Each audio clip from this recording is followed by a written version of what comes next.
पिता हे मेरे सरकार, हृदय धारे दीनता है मेरे सरकार। ओ हाथ जोड़ विनती करूं सुनियो कृपा निधान, साधु संगत दीजिए दया धर्म का दान। हाथ जोड़ विनती करूं सुनिए कृपा निधान, साधु संगत दीजिए दया धर्म का दान। दीजय दया धर्म का दान, दीजय दया धर्म का दान, दीजय दया धर्म का दान, दीजय दया धर्म का दान, दीजय दया धर्म का दान। बोलो भक्त वत्सल भगवान की जय, कृष्ण कन्हैया लाल की जय। हर हर महादेव शंभो। अनंत कोटि ब्रह्मांड नायक सर्वेश्वरी समस्त भुवनाधार श्री कुंजन कुंज श्री राधा रमण बाधा हरण अकारण करुणा वरुणालय अपार करुणा सिंधु भगवान नंद नंदन ब्रज जन बंदन भक्त हृदय चंदन दिव्य मंगलमय विग्रह पुराण पुरुषोत्तम श्री कृष्णचंद्र जी का वांगमय प्रतिमूर्ति श्रीमद् भागवत महापुराण, जो पंचम दिवस की पवित्र पावन बेला में आप सभी भक्त सादर आमंत्रित हुए हैं।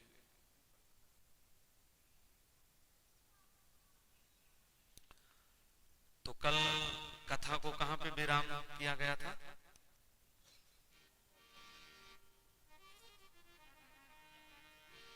बोलो राधे राधे। कल तो आप सब लोग आए थे कि नहीं आए थे? कुछ लोग आए थे, कुछ नहीं आए थे ना। कल भगवान का बड़े धूमधाम से विवाह महोत्सव मनाया गया।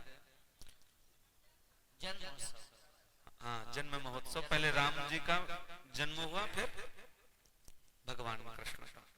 तो बहुत संक्षेप में 2 अध्याय में राम कथा कह दी। तो परीक्षित जी से कहते हैं 4 दिन हो गए परीक्षित जी, आपने भोजन भी नहीं किया, पानी नहीं भी किया, तो कुछ आप जलपान कर लीजिए।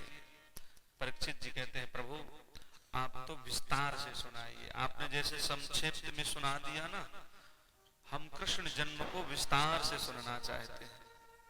इसलिए प्रार्थना है, कथितो वंश विस्तारो भवता सोम सूरयो राज्ञं चोभय वंश्यानां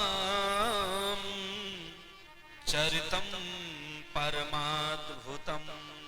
जो आपने सूर्यवंश की राम कथा बहुत संक्षेप में सुना दिया, कोई बात नहीं, लेकिन राज्ञो चोभय वंशानाम, जो कृष्ण जन्म है, चंद्रवंश का वर्णन है, महाराज हम इसमें कंजूसी नहीं करेंगे, विस्तार से सुनाइए, हमें तो कथा सुनना है। और आपकी कथा के सामने ना हमें भूख लगती ना प्यास लगती। तो कल भगवान का जैसे जन्म हुआ, जन्म कहां पे हुआ? मथुरा में। और रात्रि ही रात्रि में कहां पहुंच गए? गोकुल पहुंच गए। सबसे पहले भगवान को काहे में लिया? सूप में। और बताए थे सूप में पहले बात, कोई भी बालक जब जन्म लेता था तो सबसे पहले सूप में ही रखा जाता था, क्योंकि सूप सार ग्राही होता है। जैसे अन्न कोई साफ करते हैं तो कचड़ा कचड़ा बाहर और साफ साफ, उसी प्रकार से संसार में गुण भी है अवगुण भी है। तो जो गुण है वो ग्रहण करे, अवगुणों को अपने से दूर रखे। मैया ने भी बड़ी सुंदर स्तुति करी, तमद्भुतम बालक कम भुजे क्षणम चतुर्भुजम शंख गदा यथा युधम। अद्भुतम सबसे अलौकिक है। और जैसे भगवान को छोड़ के आए, फिर सीधे मथुरा में जैसे कन्या को लेके आए, तो फिर से वेणिया, कन्या क्या है? माया है। जब कोई जीवात्मा भगवान के तरफ अग्रसर होता है, बढ़ता है, तो माया से दूर हो जाता है, माया छोड़ देती है, माया बंधन नहीं फिर बनाती। पर जब परिवार में या माया में, तो वो चारों तरफ से जकड़ता जाता है, बंधन में लगता जाता है। गृहस्थ जीवन ये माया का बंधन बताया गया। लगता तो है इसके बाद स्वतंत्र होंगे, पर वो उसके बाद और ज्यादा बंधन में हो जाते हैं। भगवान का जन्म रात्रि की वेला में मध्य रात्रि 12 बजे हुआ। मथुरा की कथा को यहाँ पे विराम देते हुए सीधे चलते हैं गोकुल। गोकुल में नंद बाबा और यशोदा मैया 80 और 85 साल के हैं, पर कोई छोरा छापरी इनके बाल गोपाल नहीं थे। एक दिन ब्राह्मणों को इन्होंने निमंत्रण में बुलाया और बढ़िया तस्मई खीर झिक्के पवाया और फिर ब्राह्मणों को प्रणाम किया। जैसे प्रणाम किया तो ब्राह्मणों ने आशीर्वाद दिया, पुत्रवान भव। सोई नंद बाबा बोल पड़े, अरे दारी के भांग खाए रखो दिखे, या उम्र में कोई छोरा छापरी हो करे, बूढ़े हो लिए बुढ़ापे में छोरा होवे की आशीर्वाद दे रहे हो। तो ब्राह्मणन ने बोली, बाबा आप तो झिक के ऐसे ही प्रसादी पवामते जाओ, भगवान की कृपा होगी तो छोरे ही होएगो। शास्त्र में कहा गया, भोजनान्ते शिव पूजान्ते संध्यांते तथैव च तिभिर पक्षे तिभिर मासे तिभिर वर्षे च सिद्ध्यति। जब ज्यादा जब ब्राह्मणों को आनंद में प्रसादी पवाते हो आप, और ब्राह्मण प्रसाद पाके जब उठता है, जजमान जब उस समय प्रणाम करता है, दंडवत करता है। दूसरा, जब ब्राह्मण देवता अपने पूजा पाठ करके शिव पूजा करके निवृत्त होकर के आसन छोड़ता है, तब आप जब प्रणाम करते हैं। तीसरा, संध्या वंदन, त्रिकाल संध्या जो होती है गायत्री का जाप करके तब प्रणाम करते हैं। तो कहा गया है तिभिर पक्षे, यदि आपने श्रद्धा से प्रणाम किया है तो तिभिर पक्षे का मतलब 1.5 महीना, एक पक्ष 15 दिन का होता है, तो 1.5 महीने में उसका फल आशीर्वाद आपको प्राप्त हो जाएगा। और यदि आपने बिना प्रयास के अश्रद्धा से आपने प्रणाम किया है तो तिभिर मासे 3 महीने में फल प्राप्त होगा। और यदि बिल्कुल अश्रद्धा से किया, आपका मेघ भी मन नहीं था, आप जबरदस्ती किसी ने कहा तो चलो थोड़ा सा झुक के कर ले, तो तिभिर वर्षे 3 वर्ष में, पर फल उसका जरूर से जरूर आपको प्राप्त ही हो जाएगा। एक आपको सच्ची घटना सुनाते हैं, जयपुर की बात है। कम से कम काफी पहले राजाओं के जमाने की बात है। तो राजा ने यज्ञ रखा, लक्ष्मी नारायण यज्ञ, तो उसमें विप्र ब्राह्मणों को, वटुक ब्राह्मणों को वृंदावन से बुलवाया। तो 31-51 ब्राह्मण बढ़िया गुरुकुल से छोटे छोटे ब्राह्मण गए। तो जब यज्ञ होता है तो यज्ञ में खीर की आहुति भी दी जाती है। तो प्रातः काल से यज्ञ शुरू हो जाता था और 7-8 बजे राजा साहब खीर का बढ़िया कटोरा, बड़ा सा बर्तन में खीर, और सबके कुंड यज्ञ वेदियों में थोड़ा थोड़ा वितरण करा दिया जाता था लक्ष्मी जी की आहुति पढ़ने के लिए। और वो छोटे छोटे गुरुकुल के बटुक ब्राह्मण थे, जैसे उनके हाथ में बढ़िया कटोरे में खीर आए, काजू किशमिश सब डली, तो ब्राह्मणों को लगता कि ये पूरी आग में जा रही है, थोड़ी पेट में चली जाती तो राजा को लालच आता कि थोड़ा सा हम खा लेते तो क्या हो जाता। 1 दिन हुआ, 2 दिन हुआ, एक दिन उन ब्राह्मणों से कंट्रोल नहीं हुआ, रुका नहीं गया। और सब ब्राह्मणों ने कहा आज जो होगी तो देखी जाएगी, आज इसका टेस्ट लिए बगैर मानेंगे नहीं। अब ब्राह्मण मधुर प्रिय, पहले तो ब्राह्मण और भी ज्यादा मिष्ठान के प्रिय होते थे, बोले जो होगा देखा जाएगा। आज उन्होंने क्या किया, वो जैसे खीर आई तो सब ब्राह्मणों ने पा लिया और बढ़िया पानी पी के हाथ पैर धो के बोले अब चलो यज्ञ में बैठ जाते हैं। क्योंकि राजा भिजवा देते थे, राजा तो आते नहीं थे। ब्राह्मण सब मिल बांट के खा पी के बैठ गए, यज्ञ में स्वाहा स्वाहा करने लगे।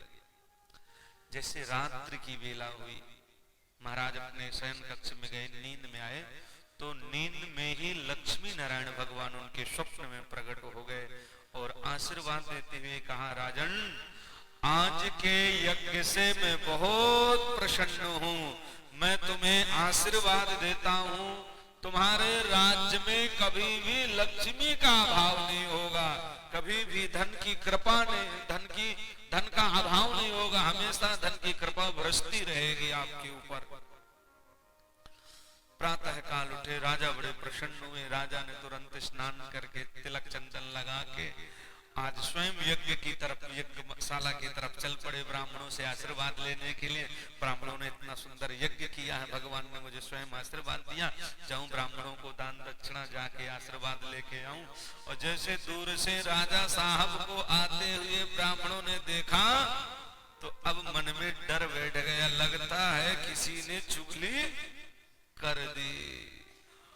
हिम्मत करके बैठे रहे। जैसे राजा साहब यज्ञ मंडप पे पधारे, तुरंत पूछते हैं ब्राह्मण देवता, आप ये बताइए कल के यज्ञ में आपने क्या विशेष किया?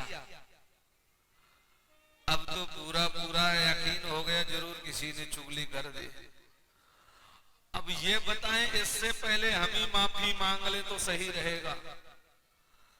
एक ब्राह्मण गया, महाराज आपको तो किसी ने बता ही दिया है, आपको तो बात पता चल गई, अब आपसे क्या छुपाना है? हमें पता है जरूर किसी ने आपसे चुगली कर दी। अब आपसे क्या बताएं? नित्य जब खीर की प्रसादी देखते थे तो हमसे रुका नहीं गया। यही गलती हो गई कि कल हम यज्ञ में स्वाहा न करके सीधे भोग लगा लिए। बोलो भक्त वत्सल भगवान की जय, कृष्ण कन्हैया लाल की जय। हर हर महादेव शंभो। ब्राह्मणों ने उसके लिए हम क्षमा मांगते हैं राजा साहब, अब ऐसी गलती नहीं करेंगे, कल हमसे बहुत भूल हो गई, हमने स्वयं प्रसाद पा लिया। राजा ने कहा नहीं, आज से आपको नित्य खीर का प्रसाद आएगा, आपके लिए अलग आएगा, हवन के लिए अलग आएगा। आज से आपको नित्य प्रसाद पा करके ही बैठना है। इसीलिए भोजनांते शिव पूजांते संध्यांते तथैव च। जब ब्राह्मण प्रसाद में तृप्त हो जाता है, देखिए प्रसाद ही एक ऐसी वस्तु है जब आपको ना चाह के भी कहना पड़ेगा कि बस भैया अब नहीं लेना, अब नहीं चल पाएगा, अब बस छक गए। अच्छा धन किसी को दिया जाए तो वो कहते हैं भैया अब नहीं चाहिए,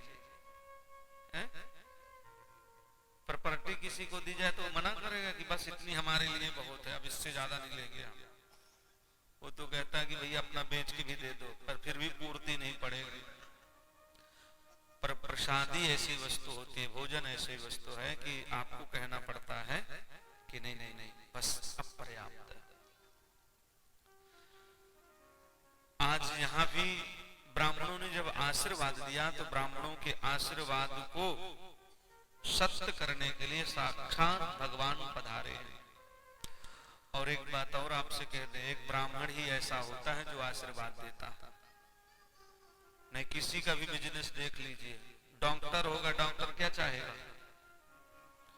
डॉक्टर से पूछो कैसा, बोले आजकल बीमार लोग कम आते हैं, बीमारी कम है, थोड़ी और बीमारी फैले तो अस्पताल भरा रहे, दो चार और बीमार पड़े। अच्छा डॉक्टर तो ये चाहते, वकील क्या चाहते हैं? बोले थोड़ा और झगड़ा हो जाता तो बड़ा केस बनता, थोड़ी विवाद होता रहे, झगड़ा होता रहे तो केस आते रहते हैं, मिलते रहते हैं। तो वकील भी चाहता है कि थोड़ी ज्यादा बड़े बड़े झगड़े हों। थानेदार यही कहते, वो थाना सबसे ठीक है जहां सबसे ज्यादा रिश्वत है, सबसे ज्यादा लड़ाई झगड़ा, नंबर 2 का धंधा हो।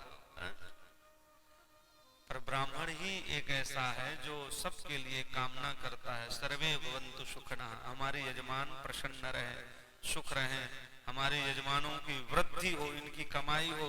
क्योंकि यजमान जब निरोग रहेगा, उनके पास धन होगा, तभी तो पंडित जी को बुला के सत्यनारायण की कथा या कोई पूजा पाठ अपने घर में कराएंगे। अब कोई चारपाई में लगा है तो वहां सत्यनारायण में मन लगेगा? तो ब्राह्मण हमेशा यही कामना करता है कि हमारा यजमान स्वस्थ रहे, निरोग रहे, बच्चों की सर्विस लगे, यही कामना करते। आज ब्राह्मणों की प्रार्थना सुनकर के भगवान स्वयं पधारे। नंद बाबा के 2 बहनें थी, नंदा और सुनंदा। जब भाभी के यहाँ कुछ होना होता है तो नंदे तो पहले से आ ही जाती हैं। आज नंद बाबा के यहाँ नंदा सुनंदा पहले से आ गई, भाभी की सेवा करती हैं।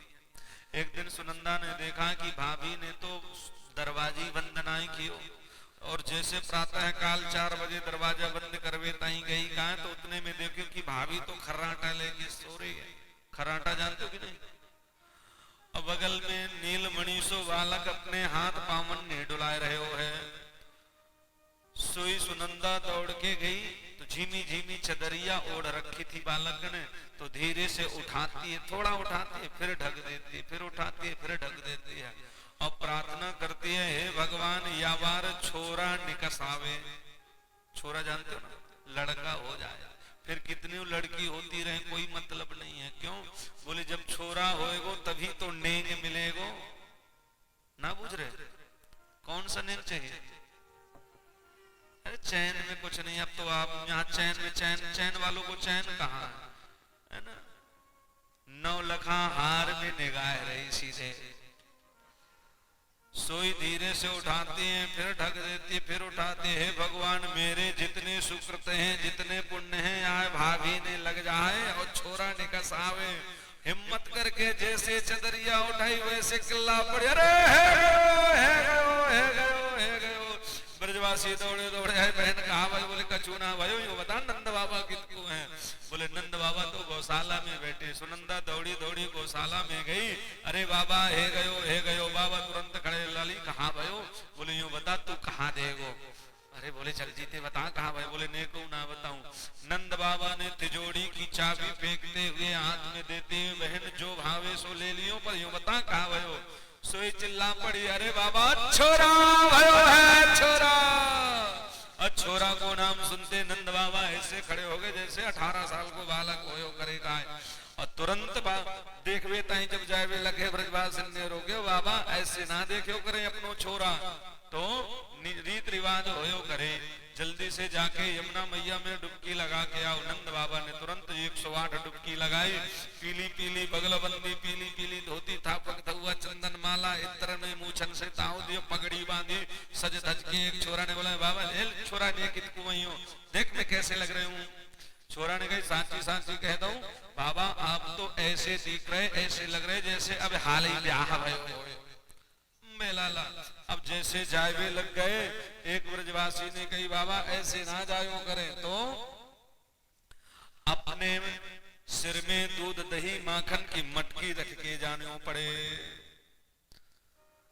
सोई बाबा के सिर पे दूध दही की मटकी रख दी नहीं, और मटकी रखवे के जायवे लग गए तो बोले, बाबा ऐसे ना नाच नाच के जाने पड़े। बाबा को लग रही, भैया देखो जितने भी नियम होयो करे सब ने तुम बताते जाइयो। पहली बार तो छोरा भयो, मोए नियमन ने तो सलाह है ना, जानकारी है ना, सबरे नियमन ने करूंगो जितने बताओगे का। सोई दूध दही के मटकी रख के बोले, अब नाचते बह जाओ। नंद बाबा जैसे नाच के जायवे लग गए, वैसे एक ब्रजवासी ने मटकी में एक डंडा दीन्यो, तो पूरे दूध दही हल्दी के भरे से घी से पूरे सराबोर हो गए। और सब ब्रजवासी वही दूध दही एक दूसरे के छिड़कावे लग गए। यहाँ ब्रज में दधिकांदव महोत्सव कहते हैं। क्या कहते हैं? जैसे अब केक जन्मदिन में नहीं लगाते, पहले केक से ही होली खेल देते हैं, वैसे वहां दूध दही से घी से। भागवत जी में लिखा है, गोपाः परस्परम भ्रष्ट्या दधिचीर घृताम्बभिः। दधिचीर दूध दही माठा घृत मिला करके असिंच्यन्ति विलंप्यन्तो, उससे लेपन कर रहे एक दूसरे के। नवनीतश्च चिक्षिपुः, नवनीत कहते हैं माखन को। माखन के मिश्री के छोटे छोटे से लड्डू बना के रखे हैं, और ब्रजवासी एक दूसरे के मुखड़े पे ताक ताक के जैसे सीधे ऐसे मार रहे हैं, एक दूसरे को खिला रहे हैं। वही समय मैया, एक 90 साल की 100 साल की मैया लठिया टेकते भई, और जब बालकन ने ऊधम करते भय देखे तो जोर ते किल्ला के पूछवे लग गई, छोराओ का भयो? कहा पूछे? का भाई? तो का में पूरा मुखड़ा खुल जाए। अरे एक ब्रजवासी ने तब तक में तो ऐसा माखन का लोंदा दियो कि वह मैया के सीधे पेट में, क्यों दांत तो थे ना, तो रुके कहां से। तो पहले वह मैया ने अपनो मुखड़ा चाट्यो। कहा भयो, बोले ले अब सलना है, मुखड़ो मीठो हेलियो तो पे सलना है। अरे मैया छोरा भयो है, छोरा। छोरा को नाम सुनते ही वो मैया भी झूम झूम के गायवे लग गई, लाला को आशीर्वाद देवे लग गई। आज हम भी सब गोकुल में गोविंद को आशीर्वाद देवे जाएंगे। डांडिया कि जियो श्याम लाला, जियो श्याम लाला, पीली तेरी पगड़ी रंग काला। हो जियो श्याम लाला, जियो श्याम लाला, पीली तेरी पगड़ी रंग काला। जियो श्याम लाला, जियो श्याम लाला, पीली तेरी पगड़ी रंग काला। जियो श्याम लाला, जियो श्याम लाला, पीली तेरी पगड़ी रंग काला। मथुरा से आए नंद लाला, मथुरा से ओ मथुरा से आए नंद लाला, मथुरा से आए नंद लाला। और गोपियन से पड़ गयो पाला, हाँ गोपियन से पड़ गयो पाला। हो जियो, हो जियो, हो जियो श्याम लाला, जियो श्याम लाला, पीली तेरी पगड़ी रंग काला। जियो श्याम लाला, पीली तेरी पगड़ी रंग काला।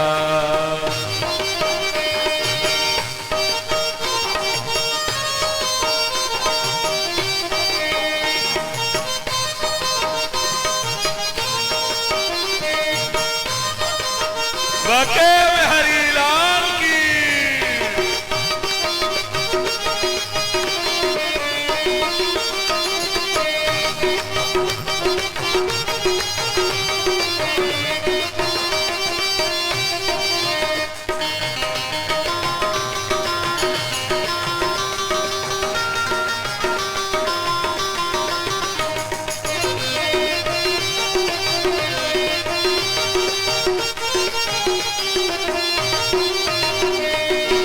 मत रोवे लाला हुआ हुआ, मत रोवे लाला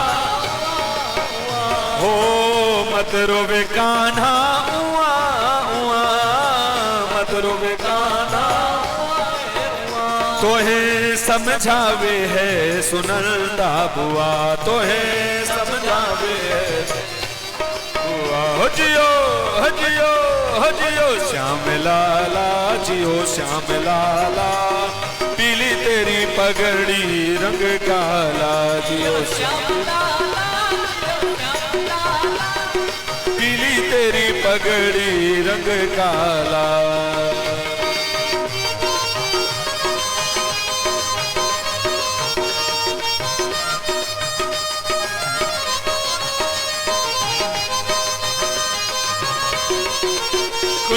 हरिलाल की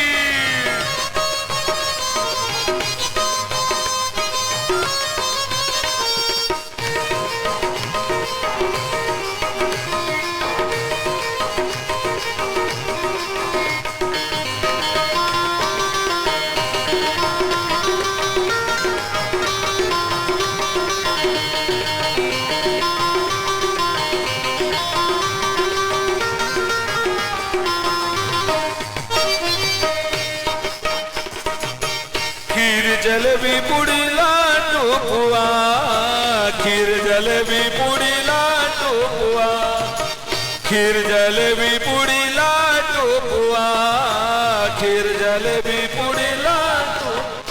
अरे यशुमती घर आनंद हुआ, यशुमती घर आनंद हुआ, ओहो यशुमती घर आनंद हुआ, यशुमती घर आनंद हुआ। हो जियो, हो जियो, हो जियो श्याम लाला, जियो श्याम लाला, पीली तेरी पगड़ी रंग काला, जियो श्याम लाला, जियो श्याम लाला, पीली तेरी पगड़ी रंग काला।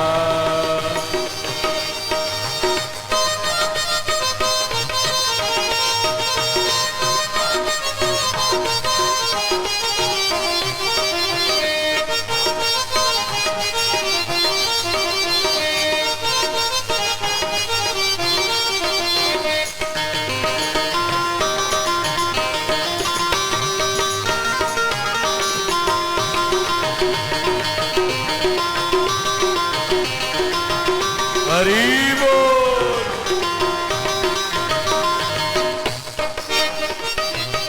चरमर चरमर कर पलना, चरमर चरमर कर पलना, ओ चरमर चरमर कर पलना, चरमर चरमर कर पलना। ब्रजवासी गावे जियो ललना, ब्रजवासी गावे जियो ललना, ब्रजवासी गावे जियो ललना, ब्रजवासी गावे जियो ललना। हो जियो, हो जियो, हो जियो श्याम लाला, जियो श्याम लाला, पीली तेरी पगड़ी रंग काला, जियो श्याम लाला, जियो श्याम लाला, पीली तेरी पगड़ी रंग काला। हाँ हाँ पीली तेरी पगड़ी रंग काला, ओ पीली तेरी पगड़ी रंग काला, ओ पीली तेरी पगड़ी रंग काला। बोलो भक्त वत्सल भगवान की जय। आज पूरा ब्रज मिठाई में परिवर्तित हो गया है कि आज बर्फी सी ब्रजनार बनी, और गुंजिया से गीत और गूंजा से ग्वाला, पेड़ा से प्यारे बने बलदेव जी, रस खीर सिरोहण रूपो रसाला, कि नंद महीपो बने नमकीन, गोकुल गोप सब गरम मसाला। अरे जायो यशोदा जलेबी सिरानी ने, आज रबड़ी सी रात में लड़वा सोलाला है। ब्रज में जो ज्यादा सुंदर होयो करे, बातें कहो करे, बटुआ सो मोहे को, लड़ुआ सो मोहे को, गोल मटोल। आज वही ब्रजवासी कह रहे हैं, रबड़ी सी रात में रानी कैसी है? जलेबी सी रानी ने रबड़ी सी रात में लड़ुआ सो लाला जायो है। बोलो भक्त वत्सल भगवान की जय। आज नंद बाबा महान मन वाले हो गए कि पूत सपूत जनो यशोदा, इतनी सुन के बसुदा सब दौड़ी, अरे देवन के आनंद भयो सुने, धावत गावत मंगल गौरी, कि नंद कछु इतनो न दियो, घन श्याम कुबेर ही कीमत भोरी,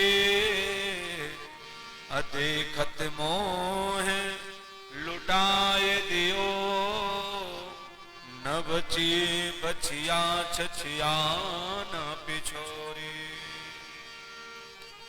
आज नंद बाबा महान मन वाले हो गए, उदार मना। देखिए, जब भगवान राम जी का अवतार हुआ तो मास दिवस भा दिवस पुण्य मरम न जाना कोई, 1 महीने का 1 दिन हो गया।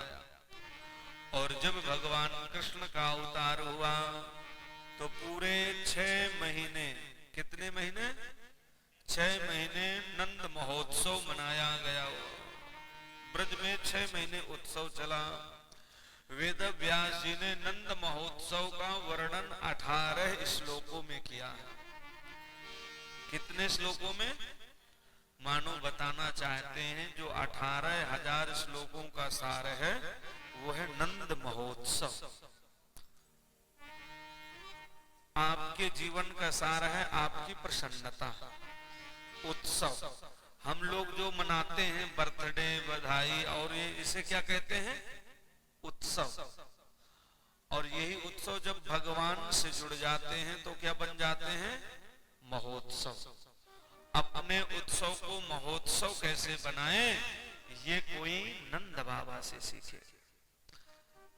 हम लोगों के जीवन में प्रसन्नता आ जाती है, खुशहाली आ जाती है तो हम सबको भूल जाते हैं, अपने से बड़ों को भूल जाते हैं। पर नंद बाबा ने अपने उत्सव को महोत्सव कैसे बनाया? जब अपार प्रसन्नता हुई, आज आत्मज हुआ है, पुत्र हर पिता का आत्मा होती है। तो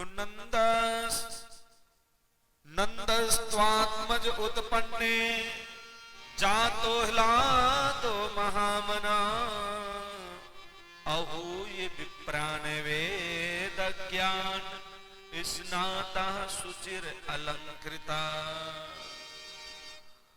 वाच इत्वं स्वस्तेनं जात्म कर्मात्मजस्सवै कार्यामास विधवा पितृदेवार्चनं तथा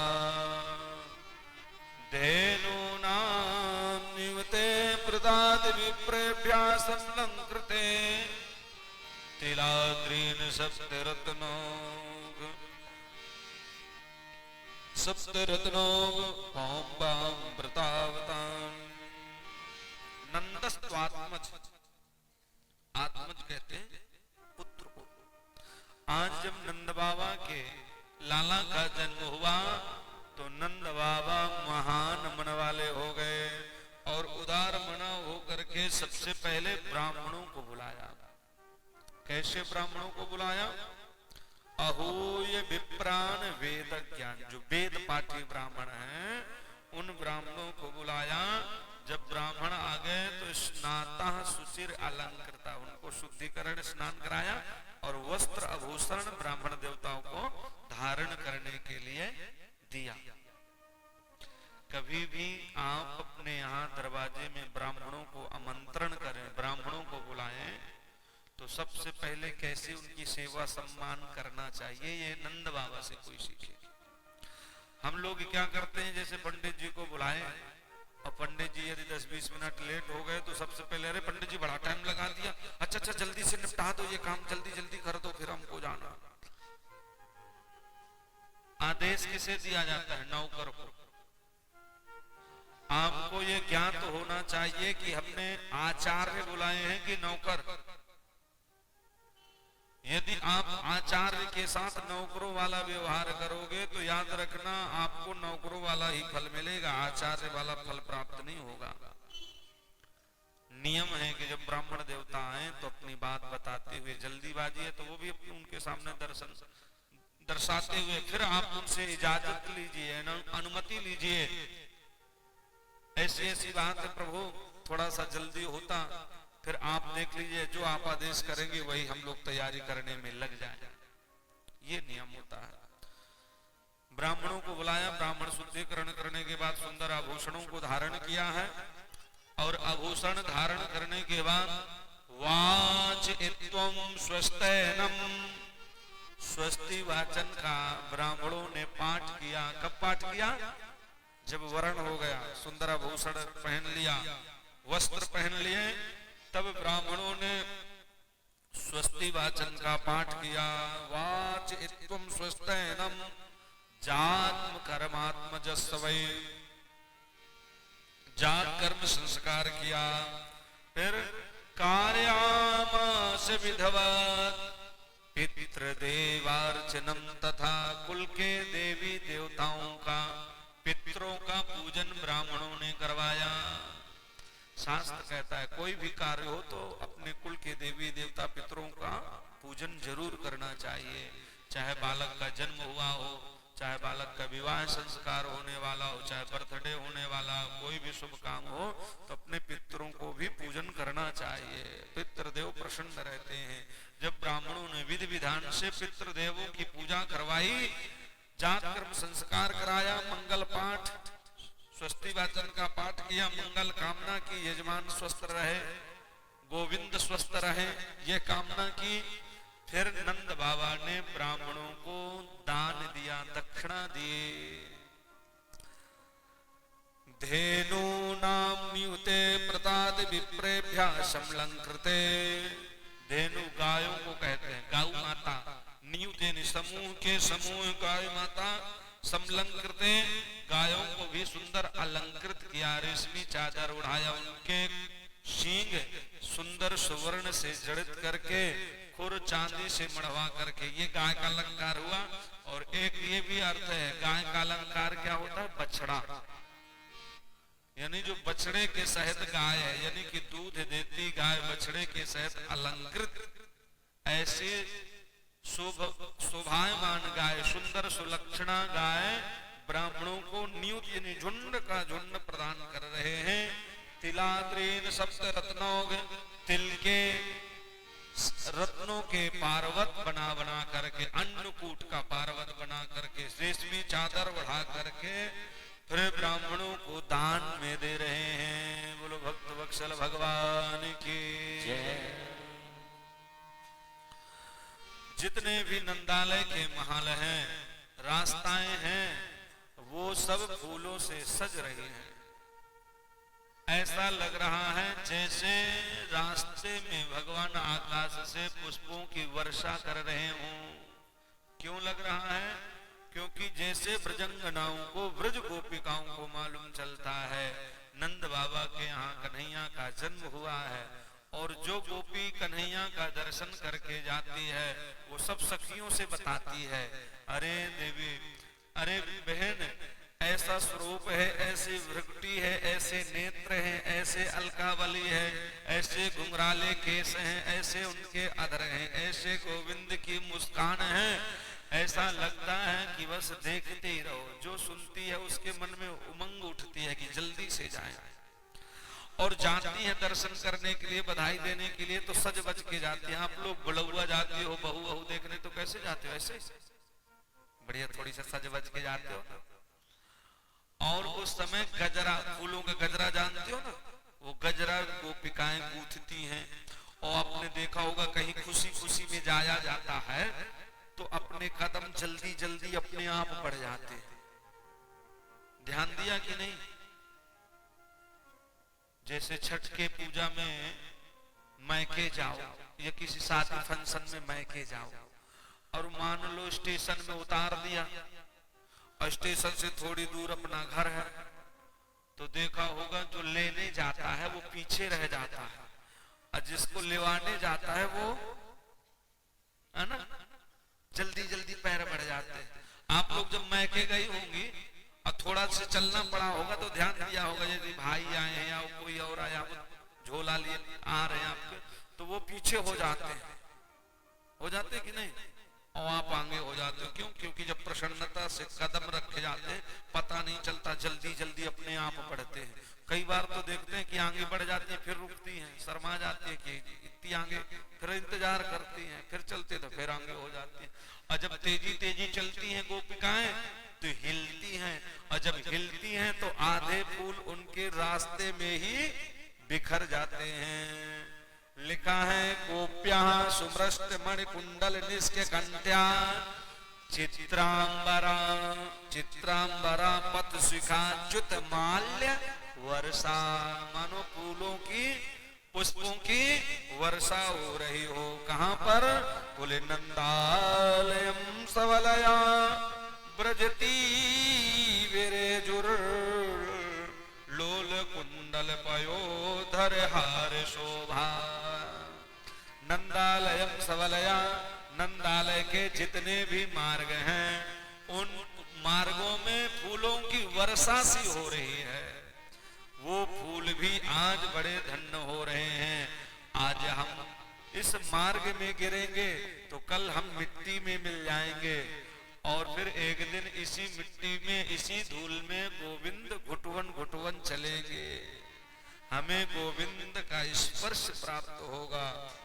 बड़े आनंदित हो रहे हैं। बोलो भक्त वत्सल भगवान की जय। कंस ने जब उस कन्या को मारना चाहा तो वह कन्या कंस के हाथ से छूट जाती है। अष्टभुजा वाली दुर्गा बनकर के आकाशवाणी हो जाती है, दुष्ट कंस तू मुझे क्या मारेगा? तेरे मारने वाले ने तो अवतार ले लिया है, जन्म ले लिया है। कहाँ? बोले ब्रज में। ये खुद ढूंढ लो कहाँ, किसके घर में। कंस ने अपने गुप्तचर दैत्यों को बुलाया, मीटिंग लगाई, भैया कैसे खोजा जाए। तो वहीं पर एक देवी जी आई, बोले भैया ऐसा करते हैं कि 1 महीने के अंदर जितने बालकों ने जन्म लिया हो ब्रज में उनको मार दिया जाए, और 1 महीने के अंदर जो भी जन्म लेकर के आने वाले हो उनको भी मार दिया जाए। उसी बीच में हमारा शत्रु भी समाप्त हो जाएगा। कंस ने कहा लेकिन देवी जी तुमको कौन अपने घरों में घुसने देगा? इतने बड़े बड़े दांत, इतनी बड़ी बड़ी आंखें, ऐसे भयानक शरीर। बोले भैया चिंता मत करो, आजकल तो सर्जरी भी होने लगी है ना, नाक टेढ़ा हो सर्जरी करा के सीधी करा लो, बात खत्म। दांत बड़े बड़े कटवा लो थोड़ा सा, है ना। फैले होते हैं तो उनको एकदम समेट देते हैं, नहीं होता आजकल। वो भी देवी जी बोली अरे मेरा भी नाम पूतना है, मैं कोई ऐसी वैसी थोड़ी हूँ। ऐसी मायाविन थी, इस समय की सर्जरी फेल थी। वो ऐसा दिव्य माया के प्रभाव से रूप को बनाया कि साक्षात रमापति लक्ष्मी जी फीकी लगने लगी। लक्ष्मी जी फीकी लगने लगी पूतना के सामने, दिव्य स्वरूप बना करके। और आपने एक बात तो नोट करी होगी, करी है कि नहीं? विवाह में जाओ, कोई बहू बढ़िया माला वाला पहने हो, ज्यादा सजी भजी हो और देखने में भी सुंदर हो, तो उसको कोई रोक टोक नहीं करता कि तू कहाँ जा रही है, कहाँ नहीं जा रही है, ये घर में काहे जा रही है ना। सब जगह जाने दिया जाता है। बाराती सोचते हैं कोई घरातिन होगी खास, और घराती सोच लेते हैं कि बारातिन होगी। किसी की हिम्मत रोकने की नहीं पड़ती। और कहीं कहीं तो ऐसे ऐसे समझदार होते हैं, वो पूछ लेते हैं भैया जेवर ओवर अच्छे से रखे हो ना? बोले हाँ हाँ बढ़िया रखा है, यहाँ पे रखा है। अच्छा अभी बोले ये लिए, सब बता देती है उसी को। जैसे जेब काटने वाले चढ़ते ना ट्रेन में, कहते भैया यहाँ पे सावधान रहना, यहाँ जेब कतरा बहुत घूमते हैं, तो जिसके जेब में पैसा होता है वो धीरे धीरे देखने लगता मेरी कटी तो नहीं है। वो कहता वो यही तो टोल रहा है, इसका मतलब इसके पास माल है। आए होता क्या है, एक दो स्टेशन बाद वो भूल जाता है, और जहां भूल जाता है वहीं वो काम करके चला जाता है। बोलो राधे राधे। पूतना भी इतनी सज बज के जाती है ना, तो कोई उससे टूकता नहीं है कि कहाँ की है, कैसी है। पूतना कहती है मैं तो आशीर्वाद देवेता आई हूँ, तो माताएं कह देती हैं वो पालना में सो रहा है, खूब आशीर्वाद दे ले। अब पूतना को मौका मिलते ही जहर पिला करके सुला के चली जाती है, और जब काफी देर बाद बच्चा जगता ही नहीं है तो फिर रोना गाना मचता है। ऐसे गांव के गांव साफ करते हुए चली जा रही थी, सीधे गोकुल पहुंची। गोकुल में माताओं का समूह जा रहा था। उसी झुंड में देखा गाना बजाना हो रहा, जरूर किसी उत्सव में जा रही। कहाँ जा रही? बोले अरे नंद के यहाँ छोरा भयो का है, वही आशीर्वाद देवे तहीं जा रहे। बस बस बस मैं भी तो वहीं जा रही हूँ, पर तू तो या गाँव की है ना? बोले मैं या गाँव की ना है, पर वह नंदरानी की बहन लगू, लेकिन देखियो ना। बोले सगी थोड़ी है, वो मामा की मैं फूफू की। विवाह में क्यों ना मिली? बोले जौन समय वाको विवाह भयो का है, वही समय मेरो गौना भयो, या मिल ना पाई। अब पूतना को लेकर के वो सखिया पहुंची, आवाज खटखटाया, दरवाजा खटखटाया, अरे बहन दरवाजा खोलो। जैसे नंदरानी ने दरवाजा खोले हो, सोई चौंकते हुए बोले देख हमारे साथ कौन आयो है। नंदरानी ने ऊपर से नीचे तक देखा, पर कोई पहचान की हो तब तो बताए कौन है। बोले ले तू अपनी बहन ने ना पहचाने। नंदरानी मन में सोचती है भगवान ये कहाँ की बहन, कैसी बहन, और याद पूछूं यदि कि तू कैसी बहन कहाँ की है तो बुरो मान जाएगी। संकोच में नंदरानी भी ने पूछो ना, बोली आओ आओ बहन बैठो बैठो, बहुत देर से आनो भयो, कहाँ से आई? बता दिए कि हाँ बहुत दूर से आई हूँ। उन्हें तो टाइम थाने पर मुंह पे रुके ना गयो, डटियो ना गयो, मैं तो आशीर्वाद देवे तहीं आ गए। नंद रानी ने बोली बहन खूब आई तू, और भला या उम्र में कोई छोरा छापरी हो यो करे, तुम्हारे सबरन के आशीर्वाद दे भयो कहा है, ये पालना में सो रहे हो सो खूब आशीर्वाद दे ले, पर तू बड़ी दूर ते आई है, हार गई होगी, थक गई होगी, निकात कछु भोजन पानी कर ले। पूतना ने तो सीधे कह दिया छठ को व्रत चल रहे हो, मैं तो ने को ना पाऊं, तो कुछ तो फलाहार कर ले बना ले। बोले हाँ यमुना जी ते स्नान करके आए तो नेक आध जरूर पालू। तो यमुना जी किसको भेज दिया? नंदरानी को। अब जो व्यक्ति घर के मालिक मुखिया को ही काम में लगा दे, वो किसको ना लगा दे? दास दासियों को सबको काम में भेज दिया, किसी को गौशाला भेज दिया, किसी को कह दिया जाओ दरवाजे में पानी पिलाओ, किसी को फूल ले आओ, किसी को दूरवा ले आओ। और जैसे देखा सब गए, वैसे ही पूतना ने गोविंद को उठाया, गोद में लिया और जहर विष युक्त स्तन गोविंद के मुख में दे दिया। यहाँ पर महापुरुषों ने बड़े बड़े सुंदर भाव दिए हैं। भगवान ने तुरंत अपने नेत्र बंद कर लिए। नेत्र क्यों बंद किए? भगवान ने सोचा भगवान के आंखों में ज्ञान वैराग्य का वास है, कहीं आंखें से आंखें चार हो, इसे ज्ञान ना हो जाए कि ये कौन है। यदि जान जाए कि ये भगवान है तो जिस काम के लिए आई है वो काम नहीं करेगी, इसलिए जैसे वैसे बना रहने दिया जाए। दूसरा कारण भगवान है मायापति, अपूतना है मायावती। उत्तर प्रदेश वाली नहीं, वो भगवान वाली मायावती। अब मायावी से तो सुंदर स्वरूप बनाया था, भगवान ने सोचा मायापति के सामने किसी की माया चलती नहीं है, यदि आंखें से आंखें चार होंगी तो इसकी माया टिकेगी नहीं, तो वास्तविक स्वरूप में आ जाएगी। और वास्तविक स्वरूप इतना विकराल है कि जो नन्हे नन्हे मेरे सखा खेल रहे हैं वो सबके सब डरप जाएंगे, डर जाएंगे। इसलिए ये जैसे बनी है इसको वैसे ही बना रहने दिया जाए। भगवान